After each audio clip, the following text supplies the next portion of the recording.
కుక్కకున్న ఇలువ ఆ దేశంలో మనుషులకు లేనట్టే వేస్తున్నారు. శ్రీమంతుల ఇండ్లలో పెరిగే కుక్కకుండే మర్యాద, దానికి పెట్టే తిండి ఇలువ చిన్నగుండది. అంత ప్రేమతో చూస్తారు పెంచుకునే కుక్కను. సరే వాళ్ళ కుక్క వాళ్ళ ఇష్టం గాని ఎంపీ రేణుక చౌదరి తన కార్ల పెంచుకునే కుక్కను పార్లమెంటుకు తీసుకుపోవడం మంచిగా లేదని అంటున్నారు. పార్లమెంట్ సమావేశాలకు పోయిన రేణుక చౌదరిని కుక్కని ఎంబటి పట్టుకొని పోయినందుకు కొందరు బీజేపీ ఎంపీలు ఇదేం పద్ధతి కాదని గట్టిగా అరుచుకున్నారట.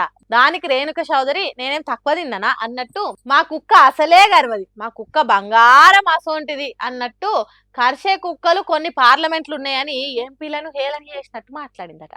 దీంతోని బీజేపీ ఎంపీలంతా అగ్గి మీద గుగ్గిలమవుతున్నారు. దేశ ప్రజాస్వామ్యాన్ని అవమానం పాలు చేసిందని కోపం చేస్తున్నారు. దేశం పబ్లిక్ మాత్రము ఈ కుక్కల్లో లేంది అని అనుకుంటున్నారట. అయినా రేణుక చౌదరి మేడము కుక్కను పార్లమెంటుకు తీసుకొని పోవాల్సిన అవసరం ఏమొచ్చింది? అక్కడ ప్రజలు ఓట్లేస్తే గెలిచిన లీడర్లు ఉన్నారు. అసొంటోళ్లను వాళ్ళకంటే మా కుక్కనే నయమని అంటవా? రాజకీయాలు చేస్తే నలుగురు మెచ్చాలే, విమర్శలు చేస్తే కరెక్టే అన్నట్టు ఉండాలి గాని గివేం మాటలు మేడము? దేశం ఎట్లా నడవాలనో నిర్ణయాలు తీసుకునే ఎంపీలను కుక్కలు అన్నట్టు మాట్లాడతావా?